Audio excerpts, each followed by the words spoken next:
და კვლავ პირდაპირ ეთერშია გადაცემა პროფესიონალები და საზოგადოება. აქ არაერთ გზის გაჟღერდა სახელი უმშვენიერესი მანდილოსნისა, რომელიც გახლავთ არტ იბერიის დამფუძნებელი ხელმძღვანელი ქორეოგრაფი, ასევე მსახიობი და რეჟისორი თამარ იგივე თამნაქორიძე. თამნა, ძალიან დიდი მადლობა რომ აქ ხარ და ძალიან დიდი მადლობა რომ ამ ბავშვებმა ასე ილაპარაკეს შენ შესახებ. ეს არის დიდი ბედნიერება. თამნა მასწავლებელი. მე სპეციალურად ვთხოვე თამნას და არ ვთხოვე სკოლის პედაგოგს, იმიტომ რომ თამნას თან აქვს კონტაქტი ბავშვებთან, მაგრამ ნუ ხა საგნის პედაგოგი არ არის და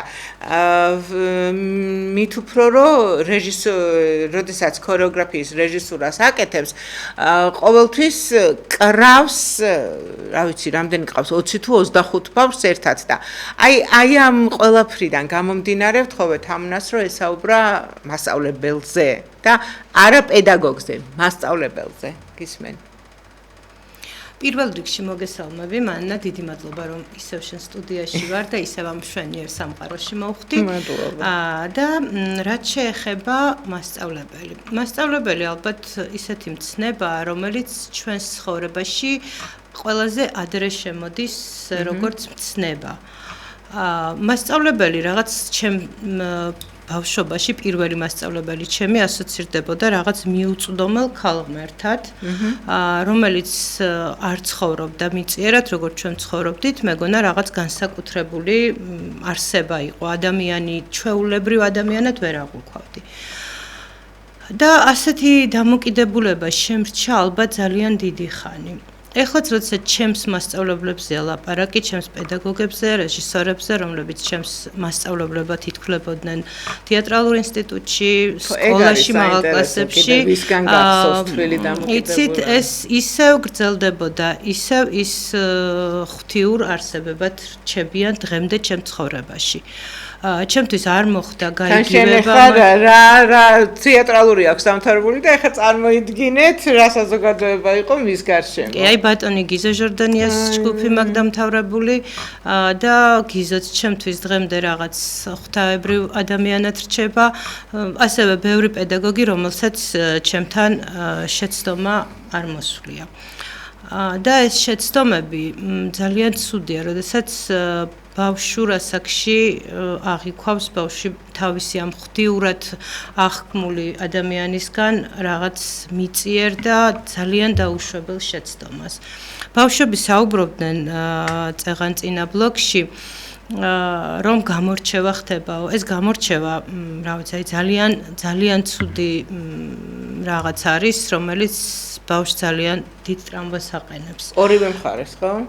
ვისაც არჩევენ და ვის ხო ვის ახლა ვინც გამორჩეულია, იმის ტრამვა არის ის, რომ რაღაც უფრო ალბათ ამ პარტავნებაში გადადის, მაგრამ ის, რომელიც მსხვერპლი ხდება, მე მქონდა ასეთი შემთხვევები, ძალიან ხშირად მინახავს მსგავსი სიტუაციები, თუნდაც მეც მქონია რაღაც ესეთი მომენტები ცეკვაზე, მაშინ პატარა ვიყავი ძალიან და ძალიან ანუ რაღაც ერთ დღეს დედოფალი იყავი, მეორე დღეს უცებ არ იყავი. ეს რაღაცაზე იყო ალბათ დამოკიდებული, რაც დღემდე ჩემთვის კითხვის ნიშანია, თუმცა რაღაც ამოხსნები აქვს, მაგრამ არ მინდა რომ ამ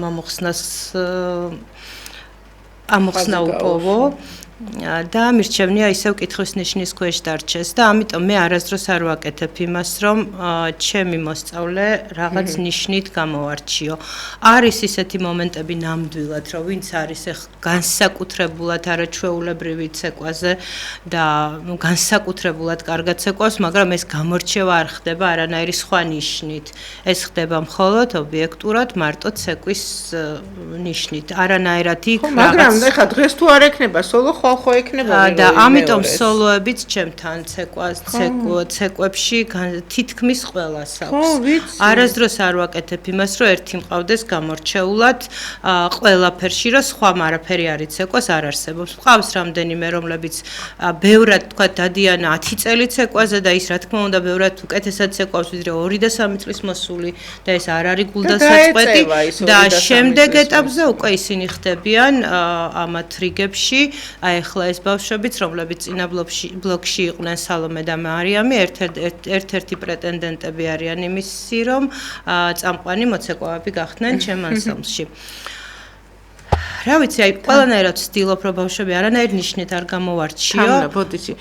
წეღან ბძანე რომ მქონდა შემთხვევა გამორჩეულობისა, მაგრამ ამას ხელი არ შეუშლია იმისთვის, რომ შენ ქორეოგრაფი გამოხვედი და თან კარგი ქორეოგრაფი. თუ პირიქით რაღაცა სტიმული მოგცა ამან, რომ აი თეატრალური სამსახიობო გაქვს ამთავრებული და აი ქორეოგრაფიაში წახვედი. იყო ერთი ესეთი მომენტი, პატარა ვიყავი მაშინ ძალიან, ალბათ მე-3-4 კლასში და ძალიან მატკინა გული ქორეოგრაფმა, რომლისთვისაც ერთ-ერთი წამყვანი ვიყავი და პირველი ვიყავი, უცებ რაღაცა მომენტში დავინახე, რომ ცოტა ისიც მქონდა ეგოისტური მომენტებიც ალბათ და იმდენად მიჩვეული ვიყავი, რომ მე ვიყავი რაღაც წამყვანი, ალბათ რაღაც ესეც მუშაობდა, მაგრამ იმ დღეს დედას უთხრა, რომ მე აქ აღარ მივალ მეთქი და აღარ მიხვედი. და არ მივსულ ვარ.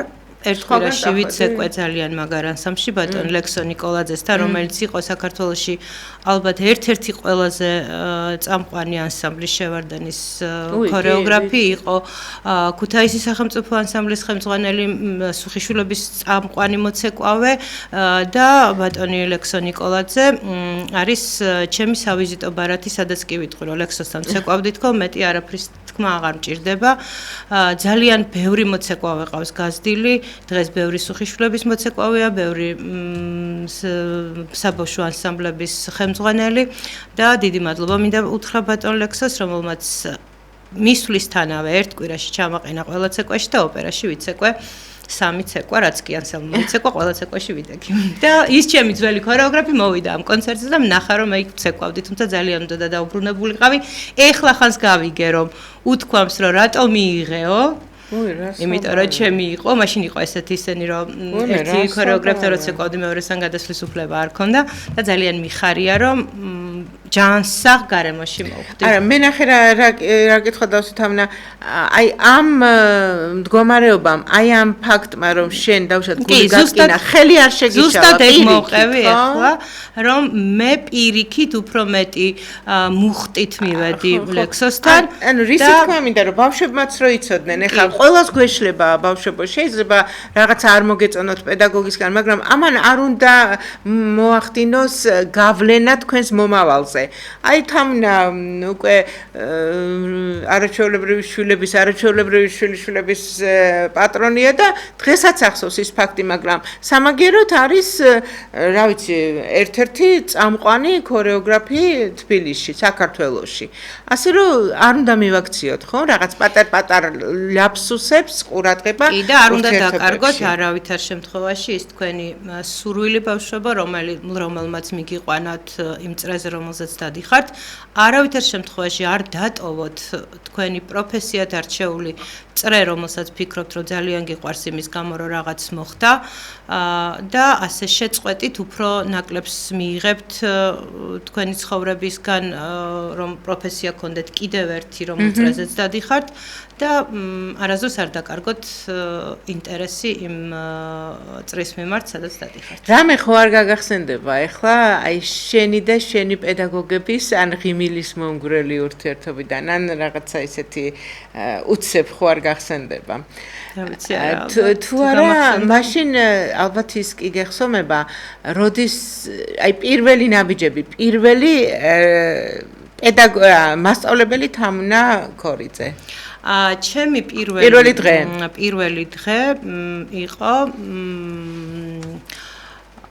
რაინდთა საავტორო სკოლაში, სადაც როგორც საგანი ცეკვა, პედაგოგად შევედი 6 თვის ორსული. ოი.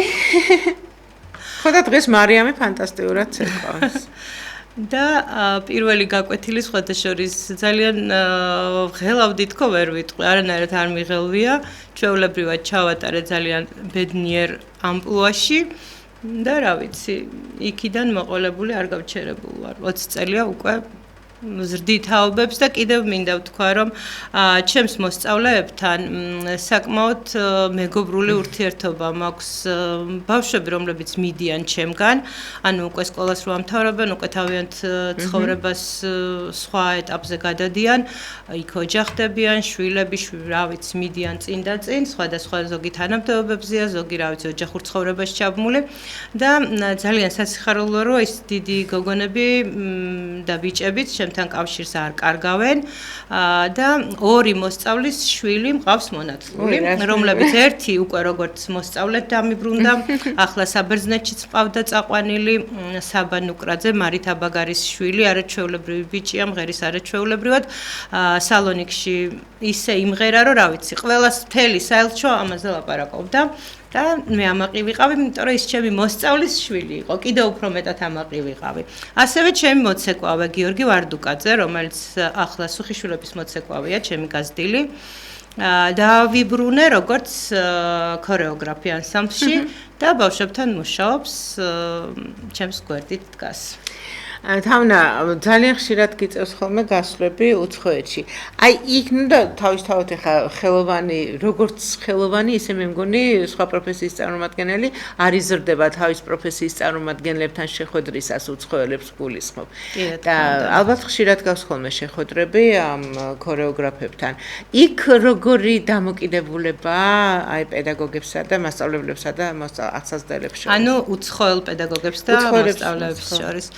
რა ვიცი, განსაკუთრებული რაღაც ურთიერთობა არ შემჩნევია, ჩვეულებრივად რა ვიცი, ჩვენ თვალწინ ყველაფერი კარგად და თბილ ურთიერთობაში მიდის, არაფერი მსგავსი რომ რაღაც ერთმანეთის მიმართ რაღაც უპასუხისმგებლობა, ერთმანეთის მიმართ რაღაც ცუდ დამოკიდებულება არ შემჩნევია, მაგრამ ყოველთვის ვარ ხოლმე ამაყი, იმიტომ რომ ჩვენი ქართული ცეკვა, ჩვენი ეს საამაყო რაც გვაქვს ქართველებს, ჩვენი ფოლკლორი ყოველთვის პირველია ყველგან. აი სადაც არ ყოფილვართ, აი შედარებაც არ შეიძლება ქართული და შენ გაქვს იმპროვიზაციის არაჩვეულებრივი უნარი და ნუ რაღაცა აი სიახლის შექმნის უნარი გაქვს ძალიან დიდი და სულ ახლახანს თუ არ შეიძლება ამის თქმა, იაპონელი. კი, ალბათ. ძალიან საინტერესო პროექტში ხართ ჩართულები და მოდი ხა ეს რახან აი ამ ჩვენ ქართულ ილეთებს შევეხეთ, ხა ეს ქართულ ილეთებთან ერთად მაყურებელს შენაზიარებ ძალიან საინტერესო ქორეოგრაფიას სულ ცოტა ხანში. ეს საინტერესო გამოწვევა და ძალიან საინტერესო ფურცელი იყო ჩემს ქორეოგრაფიულ ისტორიაში. შემომთავაზეს იაპონური ცეკვის დადგმა ქართულთან მიქსში, ასე ვთქვათ.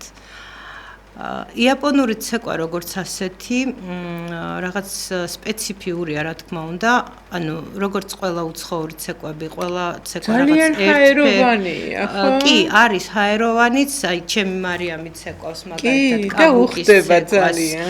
მარტო და ის ძალიან ისეთი ლამაზია და გუშინ ცეკვავდა და რო უყურებდი ისე მომეწონა, რომ რა ვიცი. უხდება მარიამს, კი მეც ვნახე. ძალიან ლამაზი იქნება. ისეთია სიფრიფანეა მარიამი და ესე ჰაეროვანი ცეკვა. ზოგადად იაპონელებს მინიმალიზმი უყვართ. და ეს მეორე ცეკვა, რომელიც ჩვენ შემოგთავაზეს, ანუ რაც მითხრეს, რომ ეს უნდა გაგვეკეთებინა, უფრო აქტიურია, რაც მე არ მეგონა ესეთი, უფრო იგივე მარიამა რაც იქ ცეკვა, ეს კაბუკის ცეკვა, მაგ ფორმით ველოდებოდი, მაგრამ საკმაოდ ესეთია, რაღაც სხვანაირი დატვირთვით არის და არის იქ რაღაც ერთი მომენტი მუსიკაში, როდესაც დოლები შემოდის მხოლოდ და აი ამ დროს შემოვიყვანე ზუსტად ბიჭი.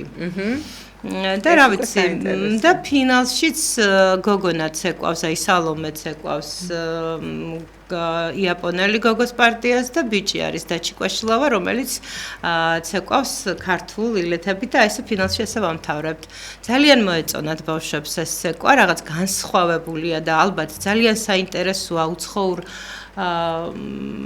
კულტურასთან შეხვედრა ამ ბავშვებისთვის. ხო, მათთვისაც სიახლეა. კი, სიახლეც არის და საინტერესოდ, ანუ არ ქონიათ ის მომენტი, რომ ოდნავ მაინც დავიღალეთ, არ პირიქით, რამდერთი 5-ჯერ რო ვიცეკოთ, 5-ჯერ დიდი სიამოვნებით. იაპონელებისთვის ვიგულისხმე, იაპონელებისთვისაც სიახლეა, იაპონელებისთვისაც სიახლეა კიდე, როგორც ვიცი, ელჩი უნდა დაესწროს ჩვენს ღონისძიებას 20-ში, ელჩიც და ატაშეც, როგორც ვიცი. სად იმართება?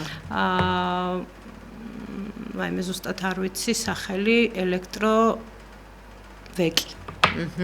და კვირას არის 5 საათზე, ხო? კვირას იწყება 5-ის ნახევარზე. 5-ის ნახევარზე. ესე მართლა ძალიან საინტერესო იქნება. მე აუცილებლად წავალ. ბერისალოსის პირველ ნომერშია, როგორც გამოვაცხადოთ, ხო, ბერისალოსის პირველ ნომერში. საკმაოდ საინტერესო ღონისძიება იქნება, ეს იაპონური სივრცე იქნება მოწყობილი, იაპონური საკვებიც, მე მგონი ეს მანგებიც, მაგათი წიგნი რაღაც ძალიან საინტერესო და ეს ცეკვები, ესე მრავალფეროვნად იქნება. მე ძალიან მიყვარს. ქართულად არ ვიცი, რამდენად იქნება ეს, მაგაში არ ვარ გათვითცნობიერებული, უბრალოდ ვიცი, რომ ეს სივრცეები იქნება მოწყობილი იაპონური და რაღაც ძალიან გრანდიოზული. ხო შეიძლება მე რომ აი დიდ სცენაზე გამოიტანოთ ეს, თუ არ შეიძლება? კი, როგორ არა, ესეც შეიძლება. აი ნახოთ ახლა კოსტიუმები შეგვიკერეს, თვითონ შეგვიკერეს ეს კიმონოები.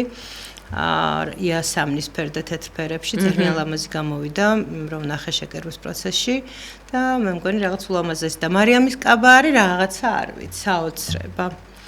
და ეს ყველაფერი მიდის მუსიკის თანხლებით და არა განსხვავებულად. ხო, განსხვავებული აქ ის არის, რომ იაპონური და ქართული ილეთები ერთმანეთს შეერწყმიან. ძირითადად არის იაპონური ცეკვა და რამდენიმე ადგილას შევიყვანე ქართული ილეთები, იმიტომ რომ უნდათ უფრო ქართული იაპონური. ხოლო იბერიის ბავშვები არიან თუ იქაურებიც არიან და აქ ხო ცხოვრობენ? არა, იაპონელები მე მგონი არ არიან, სადაც იაპონისტიკას სწავლობენ, მე მგონი იქაური სტუდენტებიც რაღაც ცეკვას თავაზობენ, კიდევ ისე ოღონდ არ ვიცი მე ზუსტად რაღაც როგორც გავიგე ქოლგებით არის ეს ცეკვა. აი, ქოლგები ხო, მე მგონი ყველა ცეკვა მაგათ ქოლგებით აქვს. თამნა, მოდი ახლა იბერია რამდენიმე თვის წინ ჩამოვიდა საბერძნეთიდან, ხო? და ის საინტერესოა ხა საბერძნეთში რა ქენით. და ხო მე მასწავლებელზე გადავალ, უბრალოდ რახან ქორეოგრაფიას ცოტა ეს რაღაცა ჩვენც მიქსი გავაკეთოთ, ჩვენც გიყვარს მიქსები. ეხა მითხარი, ვიცი რომ ქონდათ, ნუ აი ზებუნებრივად კარგი და მაღალი შეფასება და ძალიან ბევრი ტაში და აპლოდისმენტი და მაინც შენიდან სხვა არის 4 წუთი დამრჩა, მოდი 2 სიტყვით მითხარი და გადავალ ისევ მასწავლებლობაზე. არტიბერია იმყოფებოდა სალონიკში, სადაც გენერალური ელჩი ბატონი გელა ჯაფარიძე დაგვხდა. ბავშვები ძალიან დიდი სიხარულით იყვნენ ამ კონცერტზე, რომელიც 26 მაისს ჩატარდა საქართველოს დამოუკიდებლობის დღეს დაემთხვა ჩვენი ღონისძიება და ნუ აი საოცრად გულანთებულები იყვნენ ბავშვები, იცეკვეს არაჩვეულებრივად, ჰქონდა აგრეთვე წაღებული ჩემი თეატრის ბერიკა სპექტაკლი ჰელადოსი, რაღაც ესეც სიმბოლური იყო, ჰელადოსი ბერძენი ბიჭი, რომელიც ესე დაბრუნდა გემიდან, გადმოხტა და დაბრუნდა ისევ თავის სოხუმში, ზუსტად ეს სპექტაკლი ვითამაშეთ ქართველი მაყურებლების წინ, ქართველი ემიგრანტების წინ, ეს ემიგრანტები ისეთი ანთებული გულებით იყვნენ მოსულები და ისეთი თბილი და ტკბილი იყო მათთან შეხვედრა. და რა ვიცი, დიდი მადლობა მათ ამ საოცარ დახვედრისთვის. თამნა, ქონია თუ არა შემთხვევა, რომ აი მშობელს უფრო უნდა ბავშვმა რომ იცეკვოს და მშობლის ხათრით მოდის ბავშვი და შენ შეგიყვარებია ცეკვა თუ არ ყოფილა ეს შემთხვევა? კი, არა, ეგეთ შემთხვევებიც ყოფილა ძალიან ხშირად არის ხოლმე და როდესაც ბავშვები პატარები არიან, ბიჭებს განსაკუთრებით გული მიუწევთ ფეხბურთისკენ და ბავშვს დედას უნდა ცეკვა. მე ზუსტად აი გიორგი, რომელიც თქვი, რომ ჩემს ანსამბლში დაბრუნდა ქორეოგრაფად, გიორგისთან მქონდა ესეთი ზუსტად ესეთი შემთხვევა. ტელევიზია პირველი არხია მოსული, რაღაც ძალიან დიდი კონკურსი იყო და იღებდნენ გიორგის და ჩემ მარიამს რაღაც აი მარტო 5 ბავშვი მონაწილეობდა და ამ ორზე იყო აქცენტი, რომ ესენი უნდა ყოფილიყვნენ მთელ მასში გადაღებაში პირველ პლანზე და გიორგიმ ფეხბურთს ფეხბურთი მაქვსო. და იქ არ ვიცი რა დამემართა. და დღეს ეს გიორგი ქორეოგრაფია. და დღეს გიორგი არის სუხიშვილების მოცეკვავე, წამყვანი, გიждდება ცეკვაზე, ერთადერთი თავისი პროფესიაც და ჰობიც და ყველაფერი არის ცეკვა. ხო და ეს შენი იმ დღეს დამთავრდა გიორგის ფეხბურთი. კაი არ გავიგება. იმის მერე დედამის აღარ გაუშვია ფეხბურთზე საერთოდ. და ნუ აი ცეკვაზე რა ვიცი, მართლა ძალიან მაგარია. გიორგი იცით რომელი ბიჭია? მარიამთან ერთად როგორ არ ვიცი? თამინა და ბოლოს აი რა შენ როგორ ფიქრობ, რა არის ის ერთადერთი, რის გამოც შენ აი ესე ძალიან უყვარხარ შენ ახსასწრებს? რა ვიცი, მე ყველანაირად ვცდილობ, რომ ჩემს დაბავს შორის ის დიდის და პატარას ურთიერთობა არ იყოს. იყოს ადამიანური ურთიერთობა, რაც ჩემი პირველი შეხება როგორც მასწავლებელთან იყო მამიდა ჩემი, მერი ქორიძე, ბაღის მასწავლებელი იყო. და იმდენად უყვარდა ყველას და მახსოვს, რომ დიდი გოგოები მოდიოდნენ ხოლმე მამიდა ჩემთან. მის შემდეგ უკვე დამთავრებულები რო ქონდათ, სულ მიკვირდა ხოლმე, რომ ეს როგორ ხდება, მაგრამ მაშინ ბავშვი ვიყავი, ხა ალბათ სულად ვერც ვაცნობიერებდი. და აი მაშინ მივხვდი, რომ მასწავლებელი უნდა იყოს თბილი, ტკბილი და არავითარ შემთხვევაში, თუმცა მე მაქვს ეს ყვირილებიც, რა თქმა უნდა, გაკვეთილზე, იმიტომ რომ სხვანაირად ვერ გააჩერებ ბავშვს. მაგრამ ის რომ მამიდა ჩემი იყო ჩემთვის პედაგოგის ეტალონი, აი ამითი ვარ დღემდე და ვცდილობ, რომ არანაირად არ ვიყო იმ ბავშვზე დიდი, ბავშვის ხელა იმის ასაკის ვიყო და იმის ასაკის გადმოსახედიდან ვეურთიერთო მას. და მშობლებთანაც ანალოგიურად ვცდილობ, რომ ძალიან მეგობრული ურთიერთობა მქონდეს და გამოგდის გადასარევად. მოკლედ ერთი სიტყვით რო ვთქვათ, მთავარი არის გულწრფელობა, ხო? გულწრფელობა, მთავარი მართალი უნდა იყოს. აი, როდესაც იტყუები ბავშვის თვალებს ვერ მოატყუებ. არასდროს არ უნდა მოიტყუო, უნდა იყო მართალი და გულანთებული შენი საქმე. ცხოვრებაშიც ასეა. უნდა ვიყოთ მართალნი და არასოდეს არ უნდა გავტეხოთ ჩვენი სიტყვა. აი სიტყვის გატეხვა ძალიან რთულია. არის ხოლმე შემთხვევები, როდესაც აი დავუშვათ ვიღაცა რაღაცას შეგვირდება. ხო, ნუ შეიძლება ბევრს ქონია, შეიძლება არ ქონია. ზოგადად ხო არსებობს ისტორიაში ეს შემთხვევები და აი სიტყვის გატეხვაზე ცუდი მე მგონი არაფერია ურთიერთობაში. ანგრევს ურთიერთობას. თამნა ძალიან დიდი მადლობა. წარმატებებს გისურვებთ. შენ და შენს არაჩვეულებრივ დას და არაჩვეულებრივ მარიამს და სამივე შვილს და შვილიშვილებს. თამნა იგივე თამარ ქორიძე არტიბერიის დამფუძნებელი, ქორეოგრაფი, ხელმძღვანელი და რეჟისორი და მსახიობი იყო ჩემი მესამე ბლოკის სტუმარი. დიდი მადლობა კვლავ და კვლავ თამნა მოსვლისთვის.